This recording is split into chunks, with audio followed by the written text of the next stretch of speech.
early. What's good, folks? Yo. We are back. It's another episode of Early. It's been a little bit of a hiatus. Little hiatus, but we man. back, and I'm happy to be back, too. It's been a lot of man. stuff going on in the For world, sure. man. All over, man. Lots to talk about, lots to catch up on. But before we do that, make sure you subscribe to the channel. Do that, you know what I'm saying? Brooke, what you been up to, bro? How you been? It's been a minute. Bro, shit been well. Like I was just telling you before we came on. Been knee deep in this crypto and these communities, digital community, been hosting my own Telegram. So that's been cool, helping everybody get onboarded into crypto, trading crypto. Been managing several other Discords as well, too. On top of that, still working, still shooting. White Durag, shout out Ferg. So basically the winter tour just kicked off. We had our Norfolk date. We did that, so for around the Norfolk State campus. Yeah. We held that's my old stomping ground. I'm sure a Hampton guy. So nice. we did that. So we did that. That was really dope for considering the area, because it just kind of seemed like the area starved for things of that nature. They just really pulled the fuck up. Like I was like, damn, why do I need to push up a little bit more over here? But also, so I didn't make the trip down to Miami, but also had a lot of activations for Miami, so that was also a success. Shout out Zay. We've actually had him on here, who was pushing his drone academy. Was able to have him be a drone shooter for our whole weekend in Miami. So that was a sponsor for White Durag as well too. So that was really lit.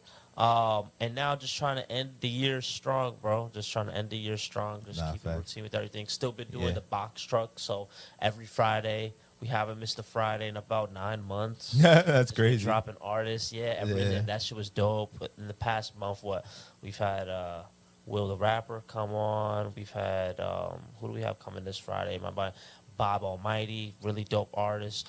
Really dope, bro. It's just been really dope how that's been able to be its own network in itself, and kind of just meeting a lot of artists and their entourages, other artist friends that pull up to the sets, and so. Been really happy that we've been able to be consistent with that. But yeah, bro, that's just more of the same, just keeping everything rolling. What about yourself? I know you just got back, I just got back from Nigeria. So generally speaking, I've been solid. I've been chilling, working a lot, you know what I'm saying? Also trying to kind of finish the year strong, you know what I mean? Right. Towards the end of the year, it's like you really got. I really try to, both personally and business wise, get my finances together. Right. I spend a lot of the year kind of just doing stuff, and every couple months, I'll kind of assess what's going on financially. You know what I'm saying? But towards the end of the year, I really start to look at okay, what did the previous year what did this year look like through the numbers? Right. You know what I'm saying? So and it's funny because numbers tell a story for show. You know what I'm saying? So that's what I've kind of been focusing on the last couple weeks, because once January hits, I like to kind of make sure I have all of that together. Right. You know what I'm saying? You gotta file shit exactly.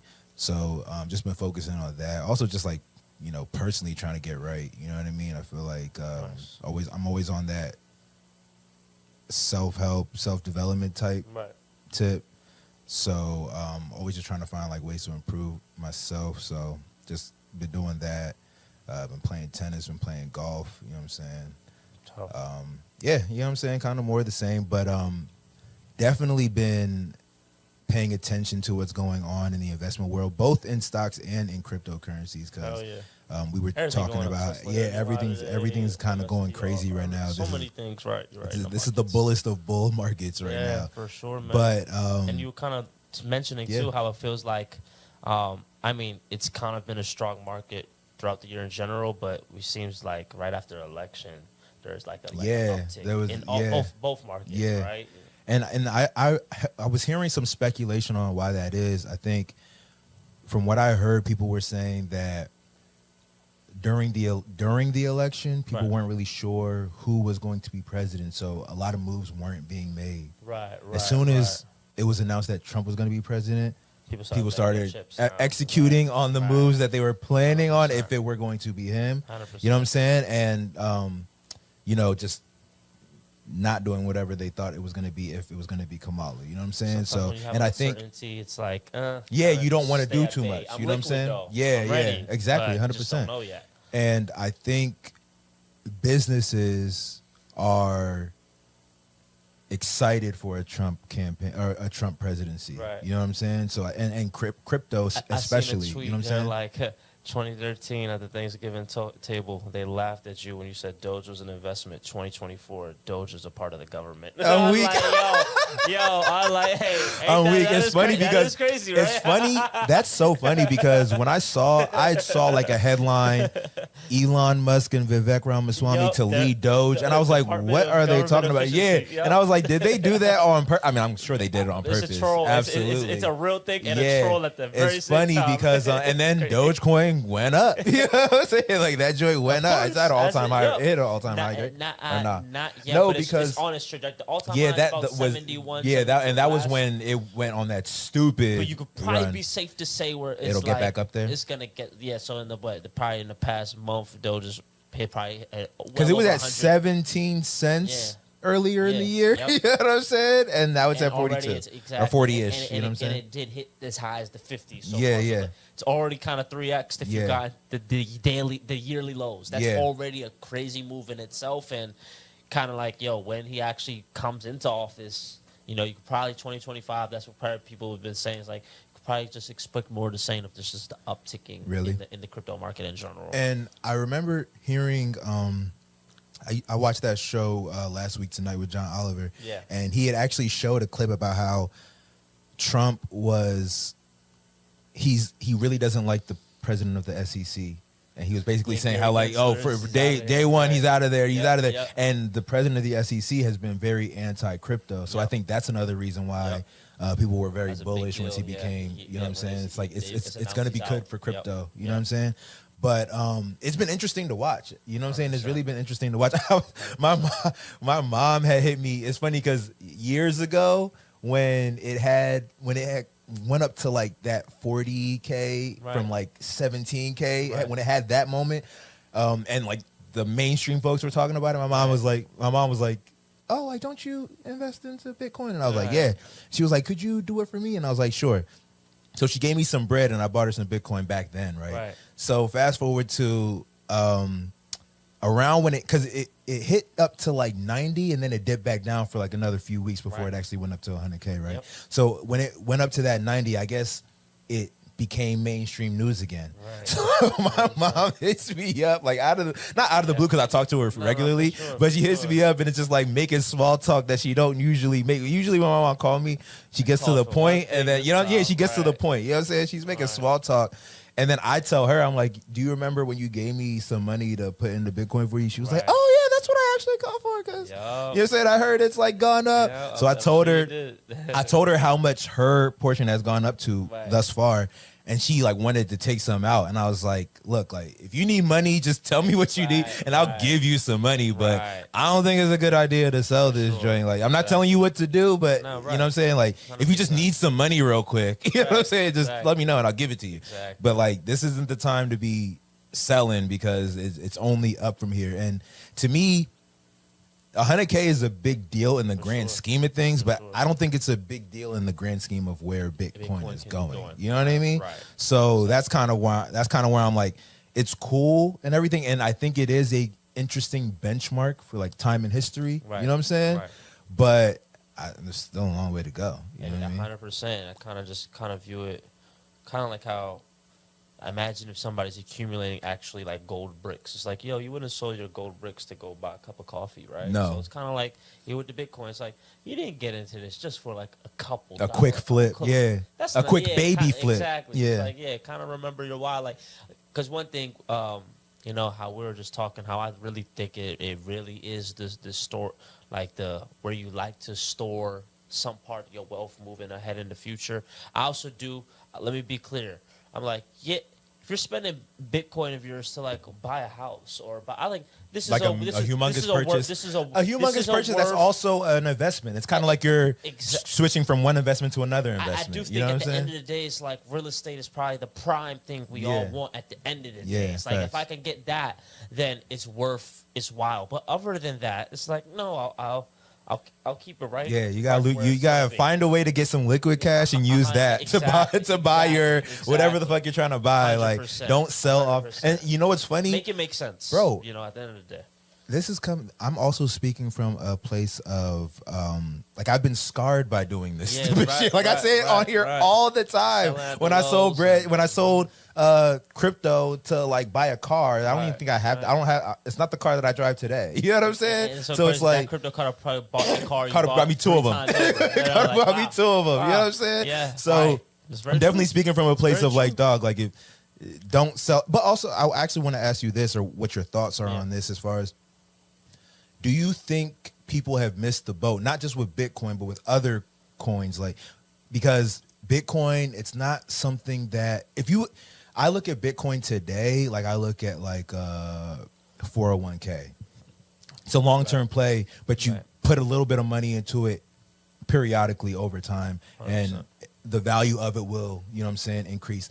But when we look at the penny stocks of the world, or even the businesses that the you know what I'm saying, the Amazon that wasn't around 20 years ago, if you would have bought into it 12 years ago, you'd be rich today. Even like Tesla exactly. Like, you know what I'm saying? So are there any of these kind of like emerging companies that have a chance to, you know, 50x, 60x your money from your vantage point? You know, that's a great question, bro. I think the one thing that crypto is a great example of, and for any market in general, is kind of like, just don't turn a blind eye to what you think can be an opportunity, because it can very well be the same opportunity staring you in the face years after. But it's kind of like, now it's an entry type of thing. It's like at Bitcoin, I'm telling you to buy Bitcoin at 100K. I'm telling you to buy it at 10K. But just understand, it's like the more longer you wait, it's just like the more you kind of just hurt yourself. Yeah. It doesn't change the status of the buy. It's more so just like develop that good habit. But that's also if you're trying to hold, because like, and that's also with the holding mentality, right? The holding, not flipping, because 100%. Over time, that 100K, like over the course of, 3-4 months, that 100K might go to 110, 115, 120. But whatever you bought in at 100K is not going to change your life money wise. Right. You know what I'm saying? But 10 years from now, that 100K could be $1 million. It could. You know what I'm saying? We're really talking about it could at this point. You know what I'm saying? 100%. But it's funny because I'm looking at the numbers right now. We've seen a 10x in Bitcoin. We've seen it. We were here on this show. I always remember, because I think we made a reel. I remember when it hit 15K, and we were all like, "Bro, it's up. See Bitcoin, it's up. huh? Yeah. 15K." And you know what's funny? And now here we are. You know what I'm saying? That part. But you know what's funny is that I'm looking at the numbers, and Ethereum right now is sitting at what Bitcoin was sitting at when I bought into Bitcoin the first time. You know what I'm saying? 17, in that 3K range. Right. Ethereum right now, Solana right now is sitting at what Ethereum was sitting at what Ethereum was when I bought into Bitcoin when Bitcoin was 3K. You know what I'm saying? Like, so I'm looking at Solana, like I see Solana as like hitting that where ETH is today, maybe 100%. Not where ETH is now, hitting that, you know what I'm saying, years down the line. 100%. But, at 200, 220, 240, it's a good entry point. You know what I'm saying? Things like Ripple, you know what I'm saying? Like, and these aren't things I'm telling you just go out and buy. Like, these are things that I know about and I've done research on, you know what I'm saying? Things that I've invested in. But, you know what I'm saying? Things like Ripple, it's like these are things that are intriguing to me and are still at, they've had great runs up to this point. Right. But there's a lot of leeway. You know what I'm saying? A lot of room for them still. Keep on running. And that's the one thing. It's like, even though, people can stress too, it's like, Bitcoin is a digital gold, all of that. There are still great risk to reward ratios on valid projects that are not necessarily at this point deemed that much of a risk. Yeah. Obviously, it should be known as a default. Never over leverage yourself. That's we say that kind of like default. Yeah. But if you have the money to invest, plays like the Solana, Ethereum, AVAX, Link, These are pretty solid. They've proven themselves to be solid over the last 3 to 5 years. And what's AVAX sitting at right now? AVAX is sitting at $51. Oh, okay, and what AVAX is. What would you like compare it to? I would say it's kind of like another alternative to your Solana. So if you're looking at your Solana at what today about like 220, 230. You're kind of looking at AVAX again too. AVAX at its peak was about at 140. Mm-hmm. So you're like, and then it went down to, it went to as this year went as low as like what $15 range. Yeah. So it's kind of like AVAX kind of already gave you X's this year, and it's still a long way to go. Well. Yeah. So what does the community feel about Aave? Yo, Aave. Because the reason I'm asking you, right? AAVE. Because the reason I'm asking is because there's a guy, you know, Earn Your Leisure, you know that show. Yeah. Oh. So there was a guy who was on there who was talking about Aave, and I had I've never heard nobody talking about Aave like that. But I've told you before that I randomly put a bunch of money into Aave, like back when I was first buying ETH and stuff like that. Yeah. And I saw it go up to what $600, and then it went all the way down to like 100. Right. So I've seen it go I've seen my Aave go all the way up and then come down, and I've seen it go. Now it's at like it's at like sub 300. It's like 290 right now. Right. Which I'm like, okay, it's coming back because I thought it was dead. I thought it was dead, but I never sold it because it's like. You know, I tell you, I'm still scarred. Yeah, so like, I just don't sell my crypto because you never fucking know. So I don't ever sell it. But I'm wondering, what do people even think about Aave? Do people even talk about it? Like, sorry, I heard that guy talk about it. So I'm like, oh, like is Aave? Yeah, is that in the talks? Aave is another one of those cryptos. I still need to do even more due diligence in terms of like the developments, but I do know it's one of the top altcoins. Yeah. The community hasn't went anywhere. There's many holders of even the one thing that's funny is when things return bullish again, sometimes a good thing to have is mad holders of the coin. So it's like nobody took the loss. It's like if y'all didn't sell at an L these past 2-3 years, then you think they're selling now? You know, with the market kind of the sentiment of the market now, it's like, no, nobody's gonna buy. And the thing about these coins as opposed to meme coins, right? Meme coins are like all in the grand scheme of things, 99% of these joints are going to be short-lived, as opposed to altcoins where it is actual businesses, actual physical headquarters. Like these are people really trying to work to bring a product. They don't really care too much about the price point. They're trying to offer like a product. Whereas a meme coin is like somebody trying to capture this moment of time, with this culture piece and make bread off it. Some have stickiness to them and they stay around and they go up to like Peanut. You've seen Elon Musk make references to this dead squirrel, and next thing you know, Binance lists it as a meme coin, and now today it's sitting at $1.4 billion market cap.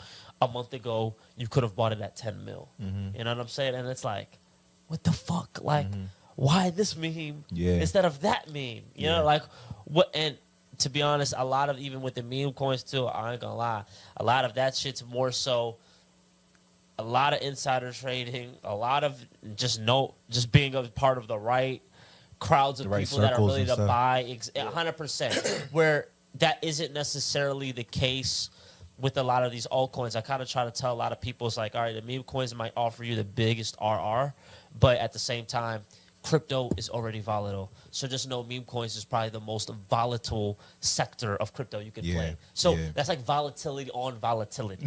But you don't have to be a degen, if you will, to make money. You can very well stick to the options that Coinbase gives you in this market. Literally stick with those projects, because you have to even think, for platforms like that, they have to get vetted thoroughly before a platform like Coinbase would even want to enable you to buy the joint. Like Coinbase putting Pepe on and Robinhood or adding Pepe, like that was a big deal. That's them kind of saying like how we accepted Doge and Shiba. We're like, damn, Pepe is at a $10.2 billion market cap. It's safe to say this shit not going anywhere. So you know what? We're gonna put this on our trading desk too. It gets to a point where they're like, there's money to be made here, and we'd rather put it on our platform too, as opposed to not. We gave it its 2 years to show us it's proved its case. Now, this other meme coin that's sitting at 500K market cap, good fucking luck thinking we're going to list it. Can you make money on it? Sure. But you're playing a risk game, and sometimes a lot of people, you know, tolerance varies with what people are trying to do with their bread. Some people are trying to go for that grand slam, trying to 10x, 100x, which is possible. Other people enter with size and positions, and they're like, look, bro, I'm throwing upwards of 20K, 50K, 100K into the market. I'm not looking for a 10x. If I can find my 2 to 3x and just keep on doing it, I'm happy with that. That opportunity kind of just showed itself with the Ripples of the world, the Links of the world. A lot of those coins on the Coinbase kind of just did 200, 300, 400%. I was finna say, what's interesting is that, we're talking about, like, we got to talk about the timeline of these things, right? Because something like Ripple, you know, over the last like 2-3 months since like November, you know what I'm saying? It's gone from at like, least 3x. At least, you know what I'm saying? And that's 300%, That's right? great. Whereas Great. literally, you know what I'm saying, you compare that to, you know, an investment in like, let's say the S&P 500 or something like some kind of like index fund or something. Over the course of a year, you might get like a 10%, you know what I'm saying, return, like, which is also considered really very good. You know what I'm saying? Like 15% considered amazing. You know what I'm saying? But with some of these like blue chip cryptos, you're getting like 60, 70, 80%. But then also, but that's because of the volatility. So if you're looking at how far it went down and then how far it went up, you know what I'm saying? Then it might average out to about 60, 70, 80%. But over the time span of like a month or 2 months, it could be like 400, 500%. You know what I'm saying? And it's funny because like I'm not saying all these numbers for people's eyes to go like let me get it now and see if I can get 500%. That's not what I'm saying. I'm more saying that it's a solid investment, but you kind of gotta be able to stomach the volatility 100%. Of it. You know what I'm saying? 100%. So kind of like you said, you can't over leverage yourself in any way. You gotta be able. But to me, with the blue chip ones, it's worth the risk. Like, why not put, you know what I'm saying, let's say like 10% of what you would be investing. Or I would even say a little bit more. Like, you know what I'm saying? Because like 100%. I the reason I'm saying this is because I've done it. I've been investing probably like 10% of what maybe like 20%, 25% of what I would invest anyway into crypto for years. And every single time it has one of these crazy bull runs, I'm like, why didn't I put more? Like, why am I so? Why I got an old school brain? You know what I'm saying? It's like I'm 60% stock market, 30% or 40% crypto. I'm like, why am I not 50-50 or at least like 60-40 the other way? You know what I'm saying? Like, crypto has been proven to, and that's what's funny, because I listen to like a lot of like the Dave Ramsey's, like, not to.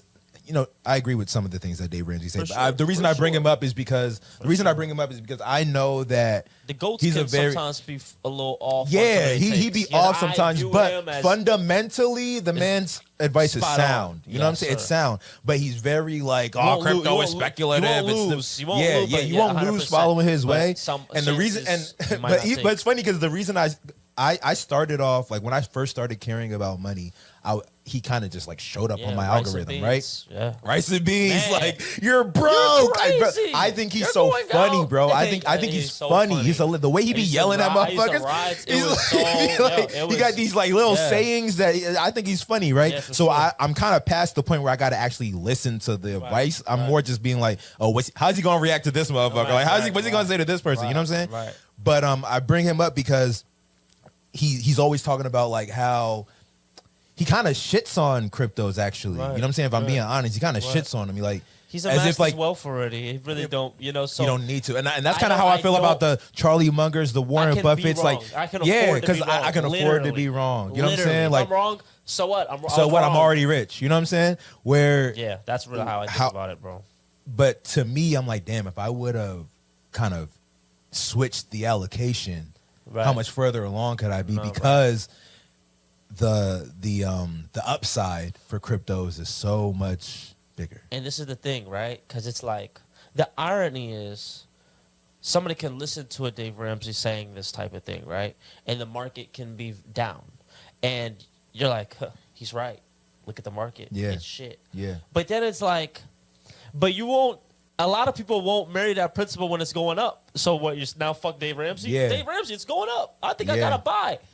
And I think the thing that what I'm trying to say is like, you know, a lot of people can give you very sound advice, but sometimes you have to always be educating yourself and bouncing what other people say. No, nothing that anybody says is law. 100%. Like, you need to keep taking these opinions to keep formulating your own, because it's like, well, nobody's trying to tell you to go away from your principles. It's just kind of like, at the end of the day, you're always going to have to be able to evaluate what's an opportunity. And if you're going to buy something at 100K when you thought it was risky at 30K, you need or to, even 10, you need to ask yourself why. Why is it? Why is it not risky now? Yeah, that you want to get it because of the price, or like, what is it? Like, I think at this point, you know what I'm saying. And now I think people are getting to the point, at least in this cycle, where it's like, all right, whether I buy anything or not, I don't think I can afford to not educate myself on what this shit is and why it's at least going up. I do think now is the point that even people that never care to have a conversation about crypto, the start is you should start having a conversation about it, at least for yours. Be like, why do people buy this? As opposed to being a person like, it's trash. It's not trash. It's not going anywhere. You see exactly the asset, like right now today, $3 trillion is in the crypto market total.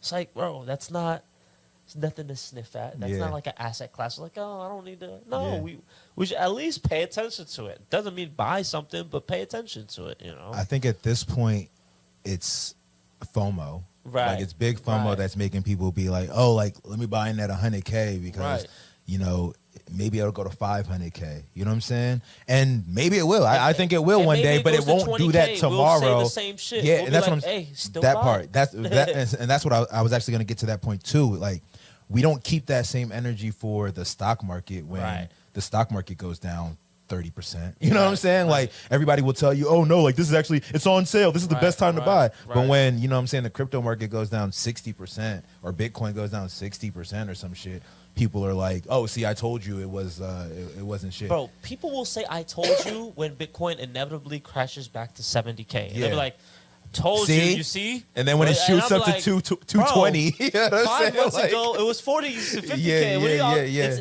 On the year to year, we're up. What are y'all talking about? It does the same thing over the long term that's the stock market has done. Man, you know what I'm saying? That should be so funny. It's very interesting.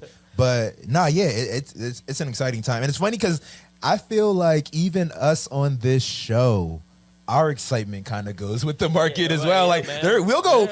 I mean, I would say up until every so often we'll always kind of incorporate a conversation about crypto, but we'll definitely go like months where we don't even mention it because like nothing going on. Like, you know what I'm saying? Look, man, as avid enthusiasts as we are with crypto, you know damn well that this show isn't something that revolves around it, because even in the bear market, you wouldn't hear it here. We do talk about the market. We will talk about when it when the cameras is off and stuff. But now because we also are aware of it's a topic of conversation. Like, we like to have things that we talk about things that we're interested in, but we also try to gauge what people are listening to. And we know when Bitcoin is on an 80% retrace, the last thing some of y'all motherfuckers even want to hear is talk about crypto. Cut that shit off. Bitcoin, cut that shit off. Exactly, next channel, next podcast. 100%, but it is a beautiful thing to kind of just have these benchmarks and these milestones to kind of be like, yeah, bro, nothing has changed. You know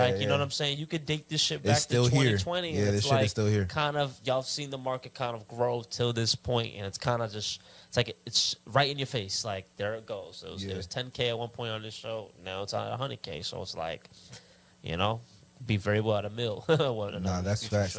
And speaking of, like, you know what I'm saying, topics of conversation and stuff like that, I don't think I've even seen you since the election was kind of like decided. Right. And I know you said you were working C-SPAN overnight. I did. What was that like, bro? What was that like? I'll tell you, it was a really cool experience. Yeah. It was a really cool experience. Yo, were y'all like taking calls and stuff like y'all usually do? Yeah, so it was definitely, you know, logistically everything kind of worked the same way as like how we do any other show. Yeah. But obviously, you got the top execs and everybody in that. Everybody that was room. on hand. Everybody in that room. All hands on. Yeah, all hands on deck. 100%, because it's kind of like everybody want to see this fucking outcome. Yeah. It can very well happen at the end of the night. It can very well take till how they still counting votes and shit. Yeah, even into the morning and stuff like fucking that. Counting like weak.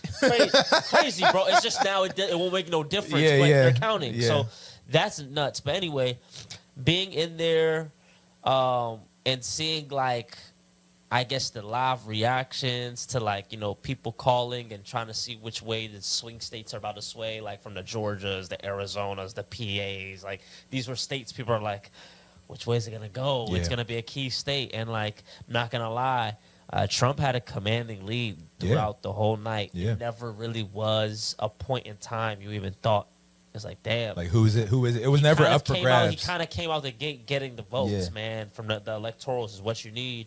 And even with the popular, he had won out that. But, like, throughout the whole night, it's so funny, too, because, everybody has their preferences in terms of who would win, you know what I'm saying? But you can see reality set.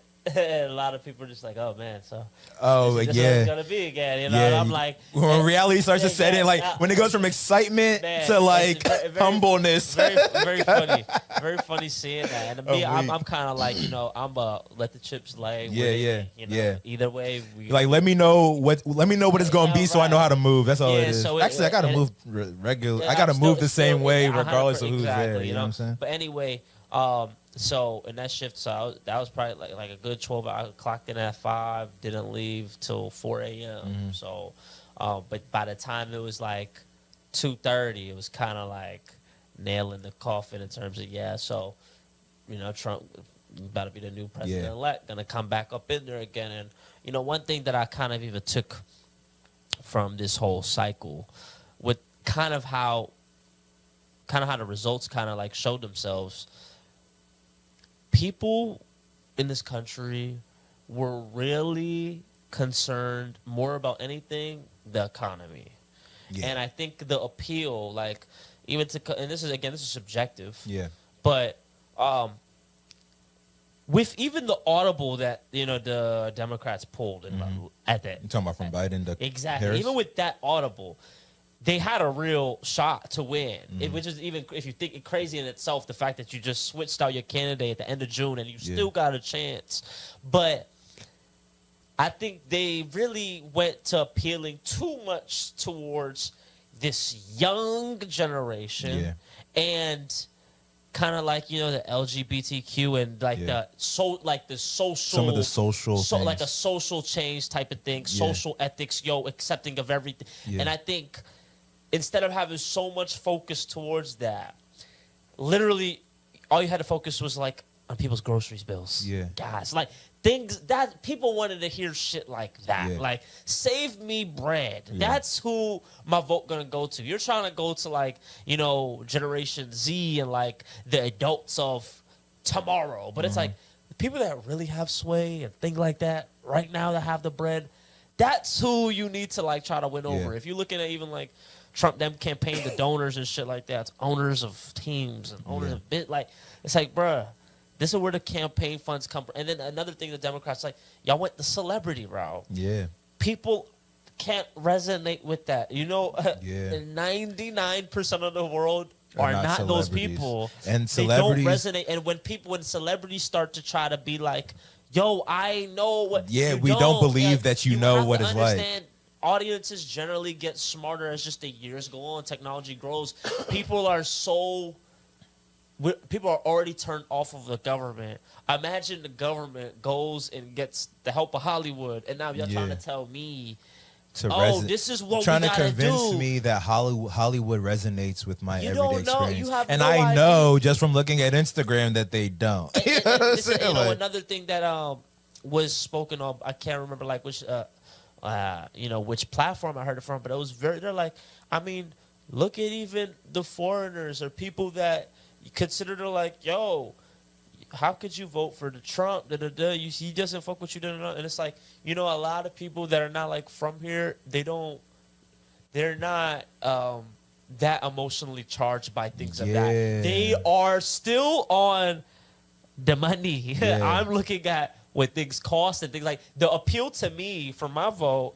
Don't tell me that this motherfucker said, "Oh, I don't fuck with your kind" and shit like that.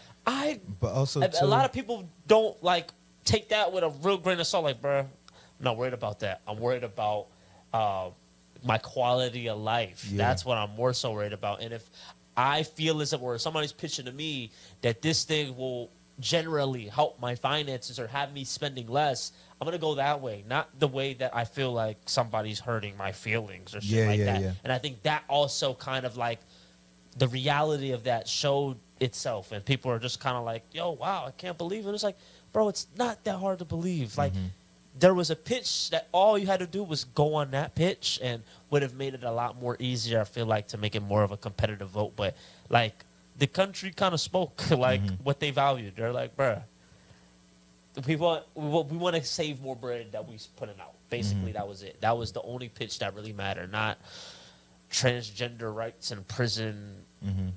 Like, bro, what?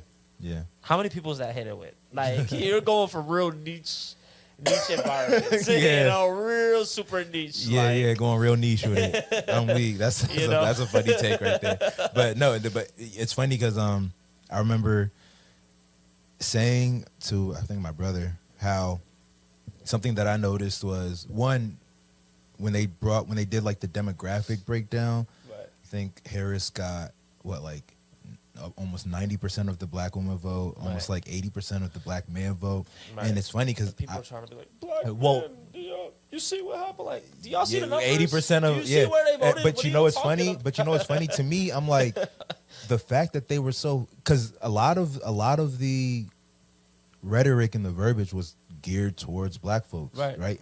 From that side. And it's like, y'all, one, it's kind of two-sided what I'm about to say, but on the one hand, we're always like, you know what I'm saying, kind of going back to that Joe Biden take when he was like, oh, like, if you don't vote for me, you're not black kind of vibe. It's like, on the one hand, they kind of take the black vote for granted, right? But on the other hand, they're not talking to the other demographics. Like, they're kind of alienating them. You know what I'm saying? You got that demographic, and you lost. And it's like, so it's like you're kind of alienating yourself from the white demographic, the Hispanic demographic, the Asian. You're not talking to them. You know what I'm saying? You're not giving them what they want. You know what I'm saying? Like, you're trying to focus on the demographic that you also think you have, which you shouldn't think. You shouldn't just like 100%. Think you have them. You know what I'm saying? And I think that kind of speaks to the point of not speaking to what people say they want, speaking to what you think a demographic wants. But no demographic is like a monolith. You know what I'm saying? So all black folks don't want the same thing. You know what I mean? 100%. I was trying to get like a clean 100% sweep. Yeah, you know what I'm saying? And even if you did, and even if you did, you wouldn't have won. You know what I'm saying? So like, you could have got 100% of all black people. It wouldn't have been enough. You know what I'm saying? So it's like, there's got to be a different approach, I think, to 100%. There's got to be a different approach. You know what I'm saying? Not banking on the fact that, oh, let me use what I like. That's back to that social shit. Nobody gives a fuck about. I'm sorry. It kind of just showed like the first woman president. Oh, Indian. Yeah, they're trying to make it about like it's not about historic. Like not about that. Like, what we couldn't be doing historically. Yeah, people don't. You know what I'm saying? You know, it's not. Look, you're missing the ball. If she would have became the first woman president, cool. 100%, cool. Right. I'm not against having the first woman president, but it's like, what does that have to do with what we? But also, you know what I'm saying? Like, what does that have to do with what we're trying to, like you said, like with what our economy looks like? What does that have to do with that? And if there is a connection, please tell me what it is. You know what I'm saying? Like, let us know what the correlation is. You know what I'm saying? But I think. Kind of like we were saying earlier with how businesses are more excited for Trump. I think it's hard to do the fear-mongering thing when we've already had him as president. You know what I'm saying? It's hard to be like, you're going to lose all your basic rights when we've had him as a president and we didn't lose our basic rights. You know what I'm saying? And I know people like to talk about the abortion topic, but he didn't just say, oh, you can't have abortion. He just moved it from the federal level to the state level. So now it's among the states to decide whether they want to, whether that's a, you know what I'm saying? Like, It's not like he's saying every state should make it. You know what I'm saying? He's just saying like this isn't a federal issue. You know what I'm saying? And he's even kind of as people are trying to been like, yo, he's saying no to that. It's like, no, he's not even as so far to the extreme that people saying. It's like, basically, it's like I feel like people just try to illustrate this type of reality where it's like, yo, bro, that hasn't happened yet. That like. Yeah, they're making it seem like it's a foregone conclusion. It's a foregone conclusion. Like, people still got to get things passed and things of that nature. And even then, like, and then we said, like, exactly to your point, it's like, bro, we've had from 2016 to 2020 to 2020 to 24. Mm-hmm.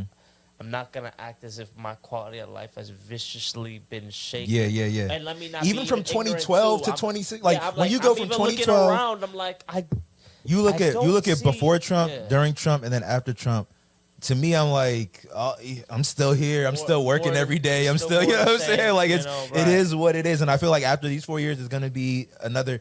What I don't like about these elections is how it really just divides the country. I don't like that, bro.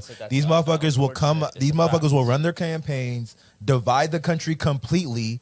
Right. They'll do their 4 years, then they'll go into the abyss, and we're still fighting amongst each other. Right. Yeah. I hate that. Yeah. You know what I'm saying? Like I that's kind of the thing that makes me sick about every election season. You know what I'm saying?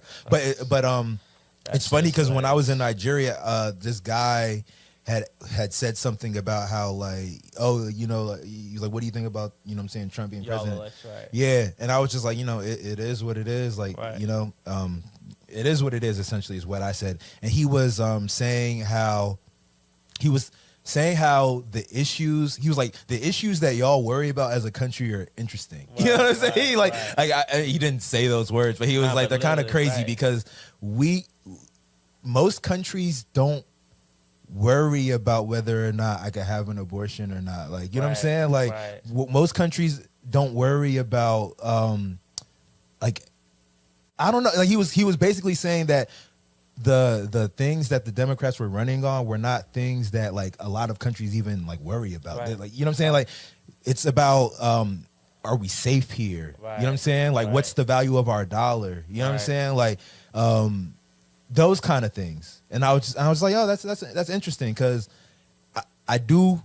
It's kind of like these first world problem statements where when you grow up in a place that's so safe, in a place that's so literally the land of opportunity. Imagine how your mother would feel. Your sisters. Yeah. Oh my God, it's like, but it's like, dog, on but that same shit, it's like, so what? So they're just dumb. It's very interesting. And that was another thing too. I feel like the rhetoric that was also, it was like, if you're on this side, you're stupid. And it's like, bro, there's a lot of people that were not stupid, that were voting on different reasons. Yeah. They're not. I know the people that people were referring to, but it's like, bro, it's a whole fucking election for the country. That's another thing. The fact that the majority went here, you think the majority of people aren't stupid. The majority of people aren't stupid. The majority of people aren't racist, and the majority of people aren't sexist. So it's just that, like we said, Harris wasn't speaking to what most people wanted. She was speaking to what some people wanted, but not what most people wanted. And that's really what it boils down to, bro. I kind of do find that annoying that I don't, dog. I hate the extremists on both sides, bro. 100%. And the thing that seems to be happening is that there seems to be more extremists every season or every election cycle. It seems to be more people who are extreme right and extreme left, and the extreme left seems to be as bad, if not worse, than the extreme right with their like judgment of the other side. You know what I'm saying? Like, oh, if you're not voting for Harris, you're sexist. If you're not voting for Harris, you're racist. It's not that black and white. You know what I'm saying? And the fact that that's your statement, that's like saying, you know what I'm saying? Like, y'all put that same energy on people who vote for Trump, you're automatically saying they are racist, which is not a fair assessment either. Like, you know what I'm saying? Because you got black people that vote for Trump. Are those black people racist, or are they Uncle Toms, or like, you know what I'm saying? Maybe they just resonate more. Because it's funny. It's funny. Like, I'm Catholic. People who are conservative and are on the right have more values that align with the Bible than people on the left. Right. You know what I'm saying? Right. But like, my family doesn't lean right at all. You know what I'm saying? So it's like it's very interesting. It's very interesting. I've never even like thought about this seriously until I just said it just now. It's like it's really it really don't even align. Right. You know what I'm saying? That's interesting. I got to dissect that more later on, but that's something that I didn't even notice. Definitely at a point in the country where it's like, it's a lot of tribalism as opposed to just being able to agree to disagree or just having critical thinking about these type of things. It's like, look, it's not a matter of agreeing with one side or the other, but the fact that we on some, demonizing people for that side they're on, or like, you're an op to me because you on this side, it's like, we shouldn't view it like that, man. Like, people are going to vote for whatever they think their best interests are, but I think it's and also, like, your best interest might not be what my best interest is. Like, fuck you. Like, I also feel like we got to respect what people's best interest is, bro. Like me and you, Mech and Brooke, like, we live different lives. Like, we're homies. We're both, like, we're brothers even. You know what I'm saying? But, like, we have different, you know what I'm saying? Like, interests. You know what I'm saying? Like, there's things that I'm going to care about that you might not give a fuck about. It's not, I shouldn't just be like, oh, Brooke, bro, how do you not care about what I care about, bro? You know what I'm saying? Like, how you going to be my boy and you don't care about what I care about? You know what's funny? On the show, having people call in and shit like that.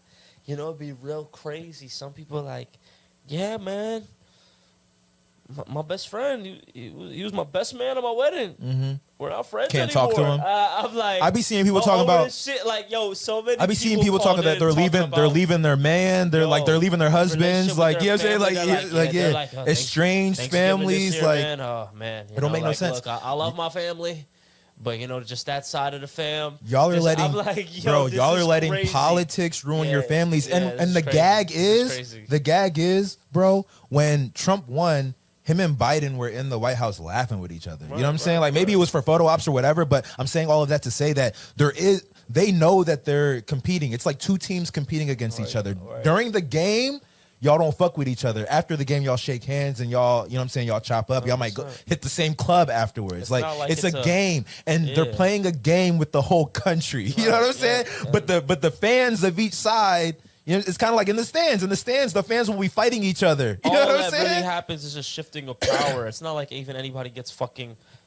I mean, sure, some people get like with the cabinet and stuff like, but it's really just a shifting of power. You think people like lose jobs and now I can't get a job because now this administration. No, you go do something else. Or you go pivot. You go pivot. It's like a head coach getting fired from a job. You're gonna get an opportunity somewhere else, bro. Like, if you get fired from the Giants, like the Cardinals are gonna call you. You know what I'm saying, or something like that. Even though I will say though, for like at least with this cycle, right, the one thing that's even very interesting too is because you have a lot of people on the right even come on the show. I'm a part of it, things like that, and it's like there is definitely on the Trump side of things there is you need to just abide by whatever this party's saying. Mm-hmm. You need to stick with that.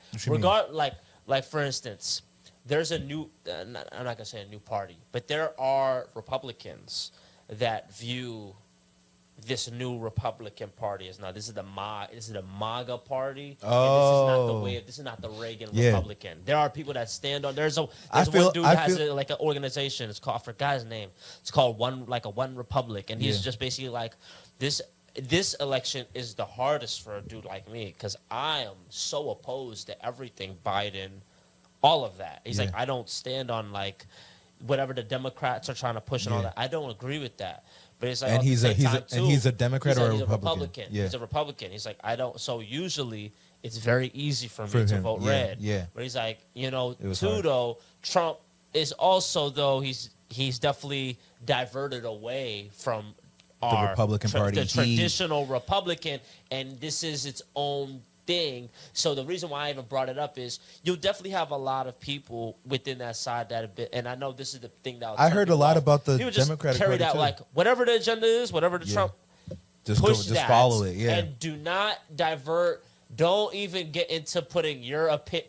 Just carry that, and if you like how he won, guess what? Now you're good, because if you did try to like divert away from then that, he would and get Trump rid of wins, you. Then he you could have very well lost been your on job. the outside looking in within the next minute. That's in terms of those opportunities. That's another thing too. It's kind of like how people sometimes knock people in their job professions. Like, yo, bro, I need to get a check at the end of the day. Mm-hmm. So wherever I am, I have to make a decision. Yeah, be on this moral compass and be like, broke. yo, this not right. Yeah. And yeah, we're gonna have Get to no do that. opportunities. But if I choose the losing side, or even worse, if I choose the side alienate by myself, yourself from the winning side. Yeah. I'm gonna have to do a career switch up, or I'm gonna be doing some whole other type of thing. And now it's like, all you had to do, bro, was just push what the fuck they told you to push, and there you go. You know, and even if you lost, you might have been looked out for. But I definitely peeped. A lot of people are on, like the Marco Rubio. Yeah. Marco Rubio used to be so vehemently opposed to Donald Trump. Now it's like, nigga, that is the first. I'm staring anything Trump's on. It's like, yeah, bro, it's not 10 years ago before Trump had the writing on the wall. You see the way the power players and things like that. And it's like, I have to think of my next 10 years, and if I want to be in some type of position that I can see myself, and I'm like, yeah, that's the position I like to be. I have to do what the fuck I feel I have to do right now. Even if that's eat shit, I'm gonna have to eat shit now. And I can't knock people for those type of decisions that they make. They just trying to do what's best for them and their family. I'm gonna be like, yo, that's not right. Like, bro, be like, bro, it's not about that. Nah, facts. There's a couple of things. So on the one hand, what you were saying about people who are in the Republican Party being like, I don't resonate with what the Republican Party has turned into under MAGA. Right. I've also heard that from the Democratic side, people being like, I don't recognize this Democratic Party. Like, they've gone too far left. You know what I'm saying? You have some Democrats that kind of like, yo, I wasn't with that shit. There was a guy, I can't remember the guy's name, but I saw him on an interview or something like that, where he's a big donor. He's one of their biggest donors. Right. And he was saying how, like, he does not like how Harris ran her campaign. He felt like 100%. She wasted a lot of money with 100%. The celebrity stuff. 100%. She wasn't speaking to what was important. You know what I'm saying? She was kind of running it as if it was like some kind of TV show or something, or some kind of like a little telethon. Yeah, you know what I'm saying? So I think it's that on both sides. Like, both parties are just moving away from what I guess they were built to be. Right. But we're a two-party nation. You know what I'm saying? Like, as crazy as it is, we're a two-party nation. So what's funny is that Donald Trump is on the record of saying that, like, he would have years ago before he was even a nominee for president the first time, he had said, like, if I ever ran for president, I would run as a Democrat. You know what I'm saying? He was on the record saying that. There's hella people who, during this campaign, I think Tulsi Gabbard, like, she was a Democrat and she switched over to Republican mid campaign or mid election season. The dude from New York, Mayor Adams, the dude that I think he got knocked for something I think he switched from Democrat to, you know what I'm saying? Like, there's a whole bunch of switching going on, and kind of just, I'm saying this to say that, what are even these parties anymore? You know what I'm saying? The one thing that it did illuminate, though, we're having this discussion, is that America is primed for a third party. Now, it's not, we don't really have one, and even with the independents, like, Kennedy had no shot. But one thing the one takeaway was that if there was a real candidate for the independents, it could be they would have a real shot. It's just they never do have a real candidate. Like, you have your Jill Stein, your Cornel West, Robert Kennedy. These people are not winning. But if you give somebody, the one thing about the Trump, he broke like the Pandora's box. You need deep pockets, and having some type of celebrity to you goes a long way. And you gotta have a message that you really stand on. 100%. I mean, those two things plus that thing, like those three things. Boom. You could definitely be something, and it's like an 8-year plan. But it definitely shows you, right away. Like what we said, the country is split. You have a lot of motherfuckers that just went to this side because they're like, it's the best for me. But I ain't really like this choice either. I just don't like that one more. So you had a lot of motherfuckers that just chose how they chose just because whatever. And then you had a lot of people, too, that were on some, I would have chose. I just don't think it's even worth choosing anything. So you had a lot of motherfuckers that didn't even vote. Just said, fuck it. So I do think that is a lot of votes in a future time. But again, it's not like we close to that point. But I do think it's kind of illustrating like, yeah, I feel like these people are kind of getting fed up with this two-party shit. They're like, damn, like and there's lesser of two evil conversations. Sometimes a very jaded conversation. Yeah, like, because that's how we really fucking end up not feel. going anywhere. Then how about we just have an option that people don't think is that? It's like damn, why do we always got to pick out of the two that we don't like? Why can't we pick someone that we actually do like? Yeah. You know what I'm saying? Like if I want to take a real, I'm like, yo, 80-year-old white man, is this like the best? I'm like, I'm sure there's some. And it's not about the race. It's not the age. I'm more so age. I feel like is more age does bigger matter. than the race. You know what I'm saying? I'm like, yo, bro, to lead the whole country, it's like, damn, we could have like maybe 50s, and 60s. And like, the thing is, Jesus previous. Christ. This is probably over the last like 8 years. It's cycles. probably the It's been oldest. like this, right? What's it called that we've had? 100%. First of all, the age is what 42. You have to be, I think. 35. 30 up. Yeah. Yeah. Crazy. You know what I'm saying? No, Crazy. right. But you had said something about how you were saying something like a Marco Rubio type of person where you're running against him. You're running against Trump, but then you kind of got to, once you see the writing on the wall, you kind of got to like switch up your game plan a little bit. That reminded me of Vivek Ramaswamy, right? So because he was running for he was trying to be the Republican nominee. You know what I'm saying? Before it was really clear whether Trump was going to be eligible to even run. Right. It was him, you know, or he was in the running. You know what I'm saying? And I'm gonna be honest with you. He sounded very interesting to me. Right. I didn't even know who he was. I saw him on an episode of The Breakfast Club. You know what I'm saying? The Breakfast Club of all places. I don't even watch The Breakfast Club, but I seen him in an interview. And I'm like, okay, I like what this guy's got to say. Like, first of all, he's like very well spoken. You know what I'm saying? So I was like, oh, I like what this guy's got to say. So then, as it starts to go on, right? When it kind of becomes apparent that Trump is going to be running, and not only is he going to be running, but like it's his. You know what I'm saying? And he even I think he said this in another interview too. Like he said, I realized that like the people want Trump. You know what I'm saying? Like it don't really matter about whether, you know what I'm saying, he bleeds Republican or whatever. It's just that people wanted him to represent that party. You know what I'm saying? So he kind of just backed off, and now, you know, he's on his cabinet. You know what I'm saying? Same thing with the Kennedy, right? Now Kennedy is going to be in charge of the food. Like Kennedy's trying to take out the FDA. Yeah. Now he's in charge of that health department. Yeah. Like I was running against you. I seen the writing on the wall, and I said, you know what? I wouldn't mind having a place within this type of campaign. It's kind of like people play their own long game too. Like even with a dude like Vivek, it's just like, yo, I have objectives that I want to meet, and I'd probably be able to reach them if I could work within this system. It's like if I can get in the building, it's better than me being outside the building. you know what I'm saying? You know, and I think a lot of people, I forgot who was saying this too, but people are just like, yeah, I don't think it should be as tribal. And they're like, one thing, it was a Business Untitled. Yeah, shout out Business Untitled, Mike Novogratz. He was saying, basically, you know, they're like, Trump has kind of shown himself to be that type of president. If you're trying to be like, no, I'm not fucking with this, or like, no, we're not with that. Like, he can be an adversary, very easy to you. Mm-hmm. He has no problem doing that.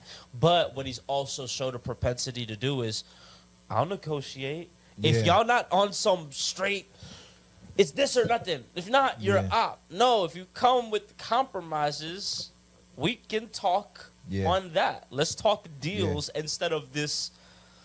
If you don't take this, you're hurting the country or shit like that. I think too many times people are making shit as these ultimatums. It doesn't have to be an ultimatum.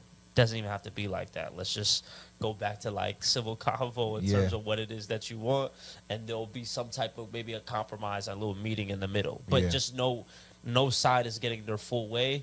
But it probably doesn't help to try to get what you want, but you're trying to shit on the same person that has the power when you know damn well they do operate in a spiteful way. It's like, you know what? Just because you want that, but since you coming at me so reckless, you know that's the person that you're dealing with. So kind of like, don't take that approach. Yeah. But you know, people got their own pride. So it's like, 100%. You know what I'm saying? People kind of 100%. Don't see it that way. They see it like, oh, like you don't fuck with me. Like, you know what I'm saying? Like you better not mess with me because I'll, you know what I'm saying? Like when I inevitably maybe get into my own power, I'm gonna do whatever to you. You know what I'm saying? Which is kind of interesting in its own way. But you know, all this stuff that we were talking about, I feel like that's cool. Let's shift over to where you want to go, like NFL, NBA, because I feel like because both kind of are well underway. You know what I'm saying? Right, I feel like NFL is a little spicier right now. Like NFL is a little spicier right now. Have you been I had actually just peeped the Eagles. There's there's like a little turmoil in Philly, which caught me all the way off guard because I thought everything was clicking over there like at the right time. I have something to ask you, just like I guess a good general pull away from this type of thing, right? How do you feel? You know, and this is about AJ Brown, but more so general. When, like, for instance, like things are going well, but maybe you're not the benefactor. A little disgruntled. You're not the benefactor of everything going well. You know, you have in a down year. You're also injured too. But all in all, compared to last year, going crazy over 100 receptions, as opposed to this year, not even at 50 receptions, having a down year, but in the middle of a 9-game win streak, right? So I think they're 11-2, right? Yeah, they've won 9 in a row. Yeah. So my question to you is, how do you feel about people where it's like, maybe I might have some issues with how things are going, but like, does that weigh more so than like what the overall goal is? Like the overall goal is to win the game. So if we're winning the game, how does it look like for me to air my grievances publicly? Like, it's not about airing grievances as a problem. If you wanted to say you have a problem with the quarterback and bring that up to him, I think you're more in your right to do that, winning or losing, whatever.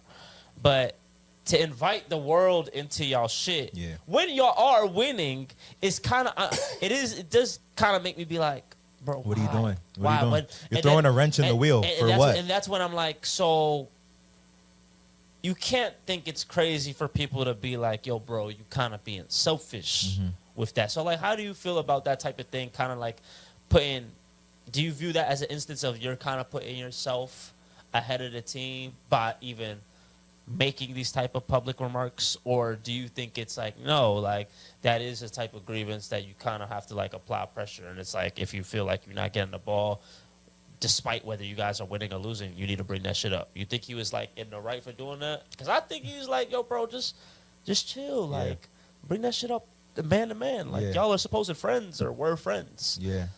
Why? You know how media be. Yeah. Like, no, it's facts. No, I agree with you. I think it's not a good thing. It's stupid. You know what I'm saying? Like, you're throwing a wrench in the wheel, bro. Like, everything is clicking right now, and you're creating drama when you're creating a problem when it doesn't need to be one. Right. And now this is what we're talking about, as opposed to the fact that you're on a 9-game winning streak. You know what I'm saying? 100%. On the one hand, I understand it because Jalen has been playing subpar. Like, you said what? Jalen has been playing subpar. Yeah, but when you have one, it's kind of crazy because those things are true. Right. But they've won 11 games this year out of 13. Right. And Saquon Barkley is having an MVP season. He wasn't, bro. like, this was a major addition. It's not like Jalen Hurts is playing bad and they're losing. Right. Jalen Hurts is playing. You know, Jalen Hurts doesn't need to be Superman, bro. They got Superman behind him. You know what I'm saying? Right. And he's being Superman, and y'all are winning games because of it. You know what I'm saying? So, on the one hand, they're winning games how they can win them. To me, it's funny because if I think about it like Madden, right? If I think about it like Madden, I'm gonna keep running the ball until y'all show me you can stop me from running the ball. Right. And then I'm gonna break out the passing game when I'm like, oh, I need to keep them on their toes, or okay, the run's not working no more. You know what I'm saying? So it's like when you got, and that's when you got a superstar at quarterback. It's like, I don't even have to bring this out yet. You know what I'm saying? Like, because my superstar running back has been putting the team on his back. You know, it's kind of like even with Baltimore with Derrick Henry and Lamar Jackson. It's like, I remember seeing commentary, I think after they lost to the Steelers, they were talking about, how does Derrick Henry only get the ball 12 times in a football game? You know what I'm saying? Right. And then the next game, they give him the ball 24 times and they win. You know what I'm saying? It's like, to me, and then even when they were saying that, in my head, I'm thinking, dog, y'all want him to get the ball 25 times every game, and then by the time the playoffs come around and he's not healthy, y'all gonna be like, why? Well, you gave him the ball too much during this. It's like you can never fucking appease the media. But from a coaching standpoint, I understand why you don't want to give your 30-year-old power back 20 carries a game if you don't need to. Yeah, they ended up losing that game, but they missed 2 field goals that game, and they lost by one or two. They lost like either 2. They lost by 1 possession, and they missed 2 field goals in that game. Like, they were in the game the whole time with that game plan. You know what I'm saying? A couple things didn't go their way, and then they lost the game. Cool, but it don't change the fact that maybe you don't want to give your all-star back all these carries, you know what I'm saying, throughout the season when y'all are gearing up for, you know what I'm saying, the playoffs, and all that shit might catch up to you. You know what I'm saying? Right. From a game plan standpoint, I'm not going to knock Harbaugh for that kind of move. On the other side with the Eagles, I'm looking at it like, okay, if y'all can lean on Saquon while y'all can lean on Saquon and people just can't stop him, lean on him. You know what I'm saying? Once people kind of start figuring that out, then you got a guy that you can really lean on in Jalen Hurts and A.J. Brown and Devontae Smith. You know what I'm saying? So to me, but to answer your question about whether I thought it was like cool for him to say that, I personally don't think so. I feel like, bro, you're like shitting on the parade. You know what I'm saying? You're pissing in the pool when you don't need to do that. Right. But I'm gonna also play devil's advocate in the sense that it's a business with these dudes. You know what I'm saying? I also take into account the fact that it's always when motherfuckers want you to motherfuckers always want you to be a part of the team, be a team player when it benefits them. You know what I'm saying? But they're not going to show loyalty to you when they're ready to move on from you.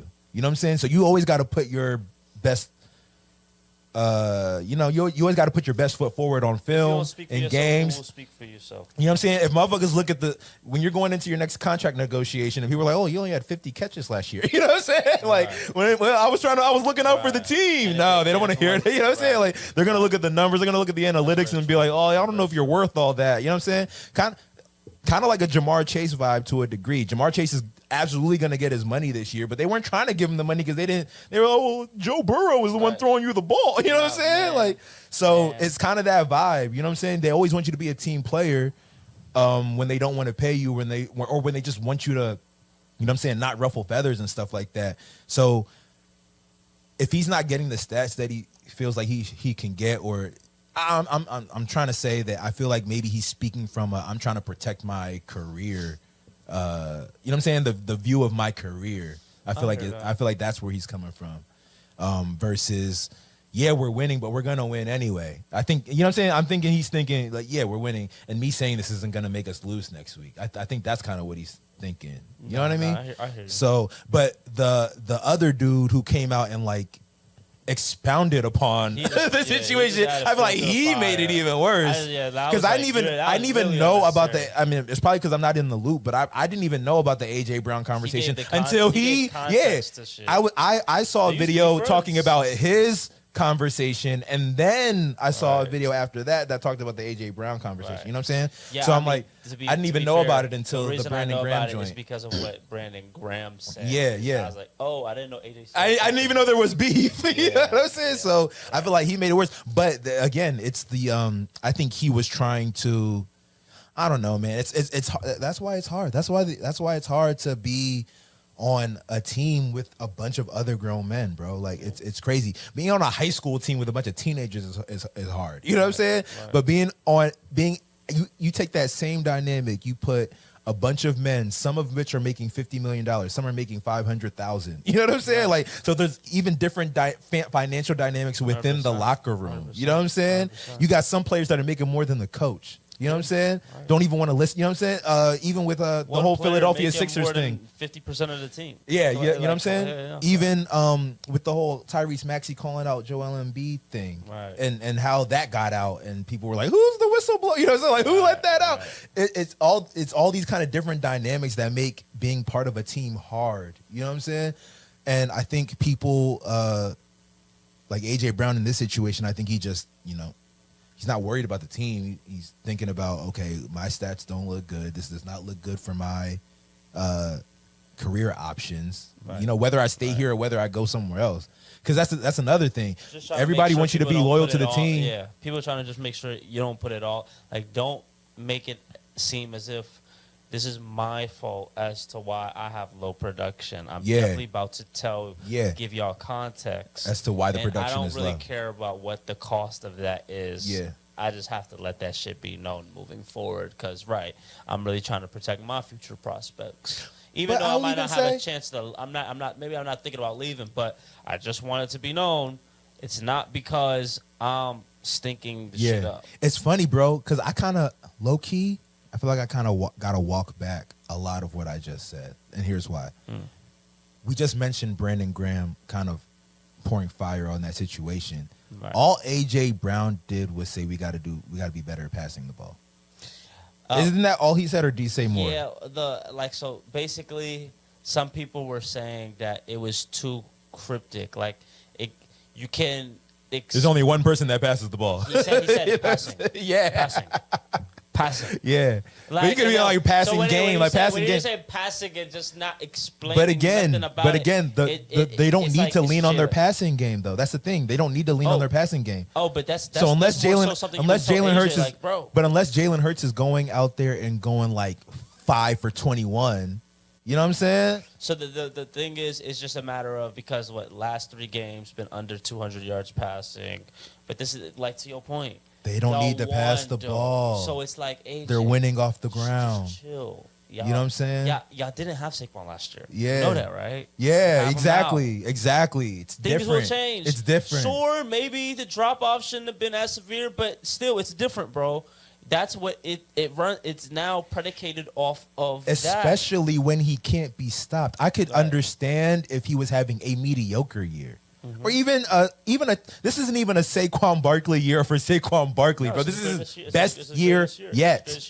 You know what I'm saying? Arguably break the Eric Dickerson's record, so it's like it's one of them. Yeah, it's a different type of year. So yeah, of course, the people who are on the outside that catch the ball. I mean, there's only so many offensive possessions in a game, bro. So the people on the outside that catch the ball, their numbers are going to be. It's going to correlate in the opposite way. It's you know what I'm saying? Grow up type of thing to me. Yeah, yo, AJ. I ain't gonna overblow it. I'm just like, yo, bro. But again, bro. But again, it's us trying to decipher what he meant by that. That's why I'm saying I got to walk it back a little bit because I think I'm being a little too critical for somebody who said one word. You know what I'm saying? Passing. It's the fact that Brandon Graham added the additional context of. Yeah, they're not friends anymore. Like you know what I'm saying? Like what now we're like, okay, he meant something. But he could have that could have been in house. Brandon Graham brought it out of house. You know what I'm saying? Sure. So he could have been backstage actually saying to Jalen Hurts what he really meant. He didn't. I don't think he put too much out there with just saying passing, bro. They're not passing. We can measure exactly like the amount of it. All in all, I do think like the lesson to be thrown is. Don't open yourselves up to have stones thrown at y'all. Just period. Like, but I mean, these guys got to do the media, bro. The media's asking them questions with microphones in their face, and they gotta say something. I was watching First Take, and they said it so perfectly. They're like, y'all know y'all know them situations where y'all know the truth, but you know telling the truth will hurt the situation more than just like curving it or just being PC with your response. He's like, they're basically like, that's basically what this is. It's not the fact that AJ is wrong that the passing game isn't doing well. It's just a matter of where y'all are at in the season. We're towards the back end. We're in the point where it's like you don't want any drama. You want to come into the playoffs on not the high is a word, but you want to kind of coast into it on a good term. You don't want the literal thing that happened last year with y'all, where y'all literally imploded at the end of the season, which is like, y'all didn't implode at all, but y'all are giving signs that it's still on the table. So what you wanted to do, lie? Oh, I think when 100%, bro. So they say what needs to be better, nothing. It's the same thing with Paul George, even how what do you do? I don't even, it's just more so. It's like, bruh. Like when that thing happened with the rat and shit like that. What rat? Oh, with the with Tyrese Maxey, with somebody yeah. get. What did Paul George say about that?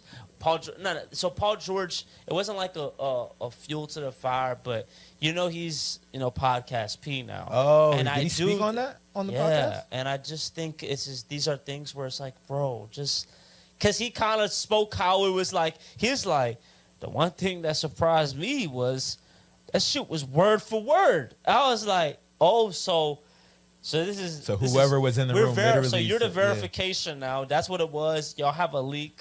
Somebody on your team, and it's just like, don't give niggas magnifying glass to look into a situation when it don't benefit y'all in any way as players. For us to just be curious, and it's like, and this is another thing too. I think my general thing, I like it. It's like, it's funny because I have I think it's cool that players now simultaneously are building their media brands and stuff. That's cool. But I do think there is a thing where it comes, like just strategy and shit like that. And it's like, just don't open y'all self to be the ire of question. And you have more questions now because of what you said. You didn't even have to say shit about it. You know what's funny about say shit about it. You know what's funny about the Sixers thing?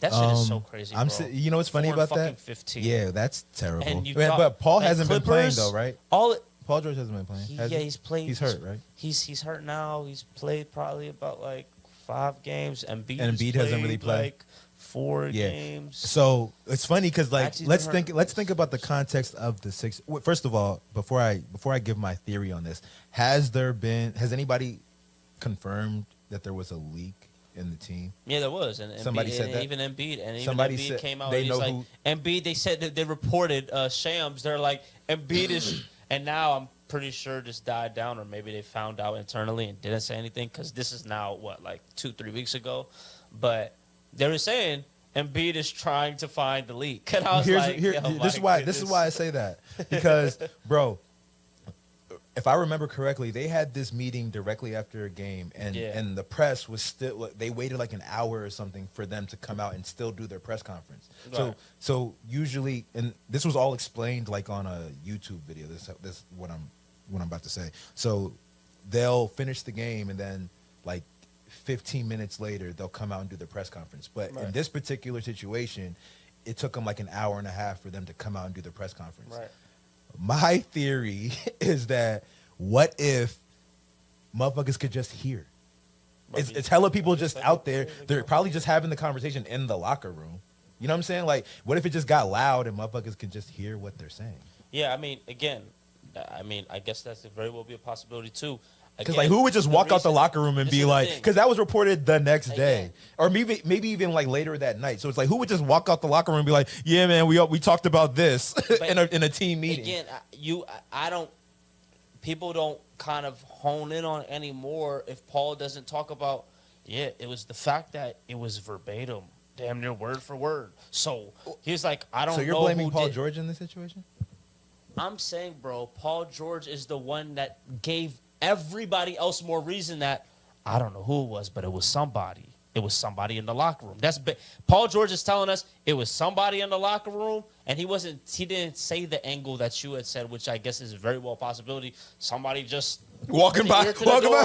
Sure, I guess that could have happened too. But from his mouth, he was like, we were all shocked because it was like, that's exactly what Maxey said to him. But it was only us in there. Yeah. So who said it? Do y'all think y'all in a soundproof room? And then Shams goes to report, Embiid is looking for the leak. And Embiid said, whoever fucking said that shit, that's some bitch shit. That's crazy. I don't know who the fuck. So now I'm just like, y'all know that just hurts y'all collectively. Because now y'all are looking at each other like, did you? And like, and to your point, imagine the irony if nobody leaked it. But that don't change the fact that y'all are looking at each other like, the damage has been done. The damage is done. Yeah, exactly. You know what I'm saying? So I think I think the Sixers, just what's happened to this franchise from the trust the process days to the Ben Simmons and Joel Embiid being the hope, till now, how it's like,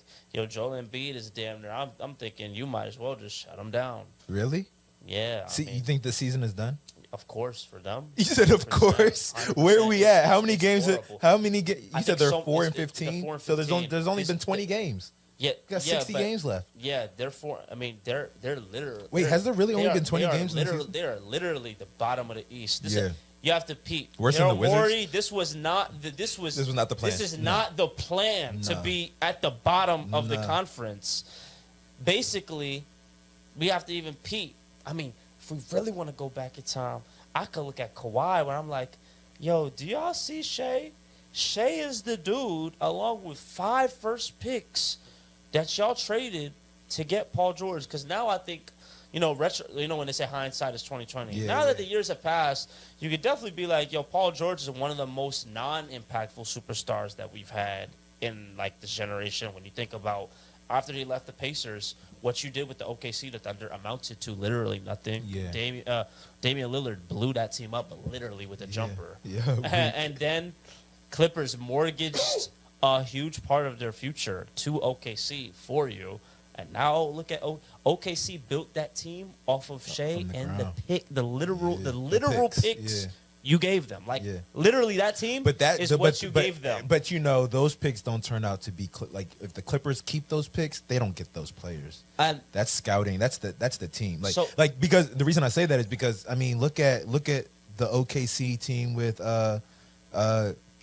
Ibaka, Russell, Harden. Like OKC can draft, bro. Like they can draft. KD, like you know what I'm saying? They could draft. No, 100%. So I'm not saying if the Clippers have those picks, but what you're saying is that they gave them those picks to draft those players. Look how it amounts. So what y'all do for Paul George, just for after 4 years to be like, all right, let's chalk it up as a failure. Yeah. What we brought him in for didn't work. Yeah. And they were willing to bring him back.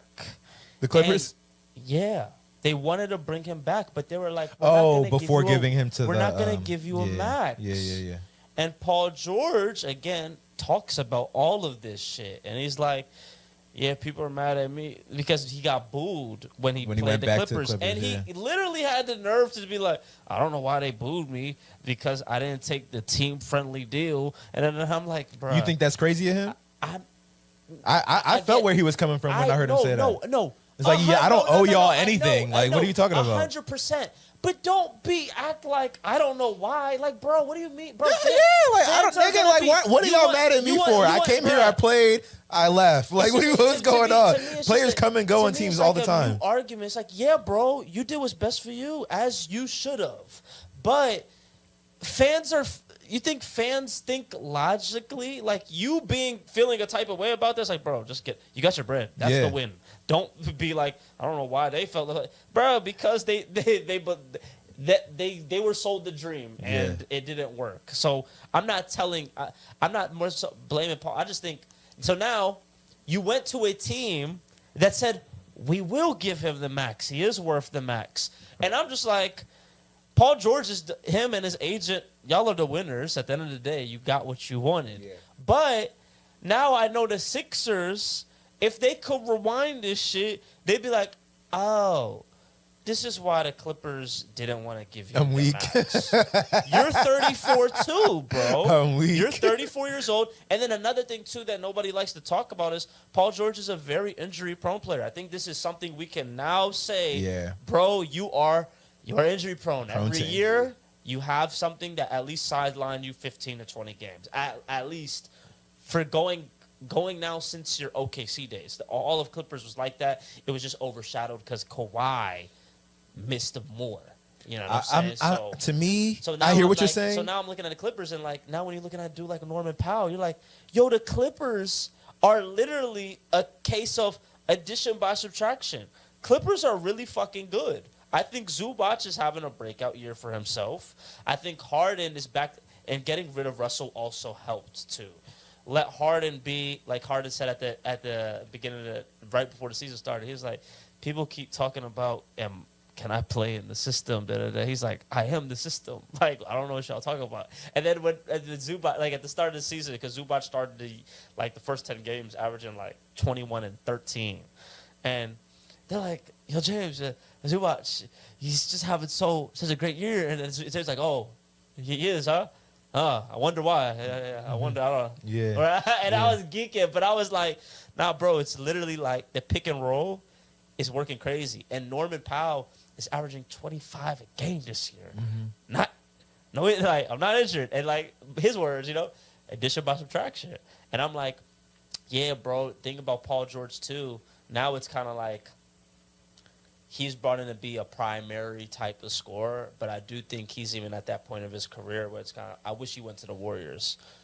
I do like Paul George could be a spot up 3 or shit like that. That's lethal. But and now I feel like him to be that 22 to 25 point per game scorer to like assist. Now I feel like he's also like a good playmaker, facilitator kind of player. Like I feel you on the sense of you don't want him to be your primary scorer, but you want the ball in his hands a lot.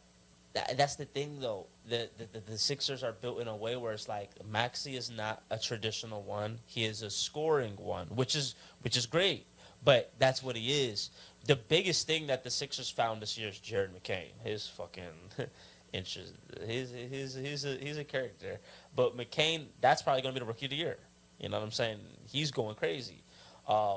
But Tyrese Maxey, I think there's also been a shift now, especially with Embiid saying that he will never play back-to-back ever again, which is also He said that? Yeah, that's why Shaq would be going on him. That's why he said he would never play a back-to-back ever again. He literally cannot because of his knee, and he's trying to preserve himself for the playoffs. But it's like, yo, bro, but what about the games you naturally will miss just because of injury? On top of, so when you are healthy, you don't play. I can't play back-to-backs. This is a lot of games you're not playing just for the. That's what I'm saying. Like you're getting. Bro, you have to. Is he getting paid for all these games? Yeah, he already. That contract is already. He got his extension. It's $250. So that's interesting. Where you can do that. You could be like, I'm getting paid full time, and I'm working halftime. All the 3 stars they're covered. They're totally covered. Yeah. Paul George inked. Is the most recently inked, and before they got him, they gave Embiid his extension. Maxey got his money. Maxey deserves it. This right now is we're really seeing the switch of Maxey needs to be the 1 and Embiid needs to be the 2. That's how this team even works moving forward. Embiid is 30. I mean, there's no choice. He is a 10-year vet. He has been in the league for a long time, and those injuries are not gonna get better, especially when you see his weight, how he moves, and the fact that it's lower extremities. This shit doesn't just magically get better. Nah. It is what it is at this point. Facts. So. It's a really bad situation. Definitely in the coming weeks, we could definitely talk, on more, I feel like, more promising developments in the league. Yeah, facts. Shout out to the Rockets. There's a lot of cool stuff going on, too. The Rockets are fucking, 3rd in the fucking West. 2nd in the West is the Grizzlies. There are teams that are just kind of like, oh, wow. The conferences are back to that point where everything's evenly matched. The 8th seed in the East is fucking 10 and 14. Yeah. 8th seed in the fucking West. The 9th seed is the Suns in the West, but they're 1 game over 500. Yeah. So it's it's back to this real leveling out. Nuggets, middle of the pack, fucking Jamal Murray. I think this is a vicious decline we're seeing. Back to seeing Jokic having a career year. And that's crazy to say. Yo, he has to do it though. They need help. So the league is back. I'm not gonna say back, but I like the parity in the league, man. It's just very interesting. Ain't nothing is just sure shot, to be honest. The Bucks started off horrible, and now they've kind of looks like they got it. Looks like they got it. So they're doing a lot better as of late. So we'll see. The Celtics and the Cavs are the team that kind of came out the league on 21-4. Wow, and you remember I was telling you the Cavs. I liked the Cavs even last year. I was really fucking with them, but I didn't expect them to come out how they were now. Even the Magic are 3rd in the East, and they have Paolo and Franz out with the same injury. Ironically, torn right oblique. Yeah, I'm like, out of all injuries, both of y'all have that. That's so crazy. But did you see this? Was it an ESPN list of top 25 players under 25? Did you see that list? Nah, we're gonna talk about it next week.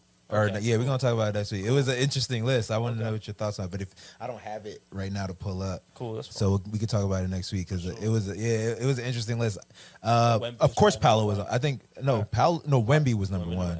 Paolo was number 2. Yeah. Wagner was number 3. Franz was number 3. Oh, which is I think that's high. Franz yo, is nice. Don't get me wrong, but 3 is high. I want to think about that. LaMelo Ball. Where do you think LaMelo Ball was? Where do you think he was? Top 10. 12. Hating. I hate that. 100%. I hate that. 100% they're hating. Yeah. But I do know what they're trying to take into it because the only critique I have about LaMelo Ball, and there are some people that would be like, bruh, fuck out of here. Who cares? Like, and I won't fight his game too is hard reckless? about it. I don't even say his game. I don't even mean his game is reckless. I don't mean to say that, but I thought that's what you were gonna say. No, that's not what it is. His talent is insane. Yeah. It's insane. It's undeniable. His shit looks effortless, bro. Like, this nigga plays basketball so effortlessly. I just be like, I guess what it is, and again, I can't, it's not on him, but I want to see more meaningful ball where it means something more. He plays on a bad team. Yeah, exactly. Plays on a terrible team. And that's the one thing that I've seen time and time again, and I'm not saying it's going to happen with LaMelo at all. I'm just saying I've seen players go crazy on teams where it's like, no games I mean have anything. the ultimate green light. Yeah. And then go to a team where, yo, you still the guy, like, you know what I'm saying? But now this shit really means something more. And I think he's very capable, but I do think that is the reason why he'd even be ranked on that type of list at 12, right? Because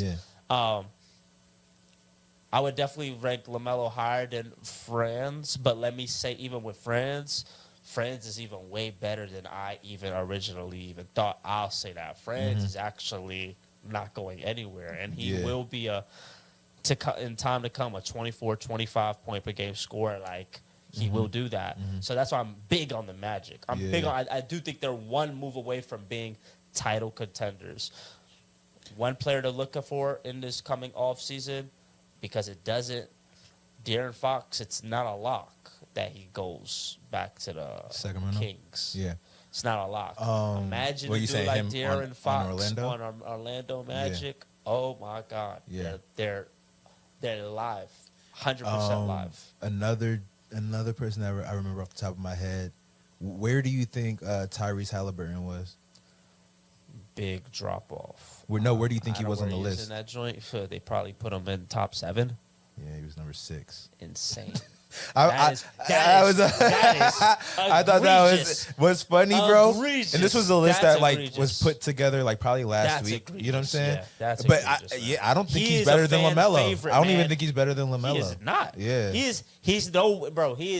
He is nowhere near it. Yeah. So that's where I'm like, it's politics, bro. Yeah. Because there's no way in hell y'all telling me Tyrese Halliburton is a better player than LaMelo. There's no way in hell. 6, yeah. No way in hell, man. If you see how that boy playing this year, it's not it. It looks like last year was just this flash. It was a flash thing, yeah. Because the way he playing this year, I think, man. I think Anthony Edwards was number 3 and Franz was number 4. That's cool. If I think correctly. That's cool. Yeah, that's cool. But that Tyrese Halliburton is a prime example of you're really liked. You're really liked, bro. You're really liked with the media. Even how we ended up on the USA team, like not to like it's cool. Like a USA team, it's like it's cool. You're right. Like I it's rare that I'm like, if a player is good, if a player is like even a little bit above good, you know what I'm saying? If because I know they don't just necessarily take the top 12 players in the NBA. They try to put a good team of 12 players together with like maybe the top 5 actual best players in the NBA. You know what I'm saying? So I wasn't mad at the fact that he was on the USA team, but I did think like, this nigga was, you know what I'm saying? Like, this nigga really had the year. Last year was the year of his life. You know what I'm saying? Just like on some like, bro, like this is peak year for you. You know what I'm saying? But it also just now it's like painstakingly obvious is this team not good enough. Yeah. This team not good enough. Is Siakam the one? Yeah. Y'all trying because at first last year it looked like y'all was trying to push Tyrese the one. Yeah, he ain't no fucking one. Yeah. I'll tell you that this year he is 100% not. It looks like he's best off as being the 3. Yeah. And y'all need 2 players that are better because don't rely on him to be the scoring guy. He's averaging like 15, 16. He's not the fucking. That can't be your number 2 scorer either. That is a number 3 if he's gonna be. But it's funny because I feel like early in the year last year he was like he was an assist guy for sure. Like Bro, I feel like he started coming on with the scoring like year, later, and then in the playoffs he started coming on with the scoring.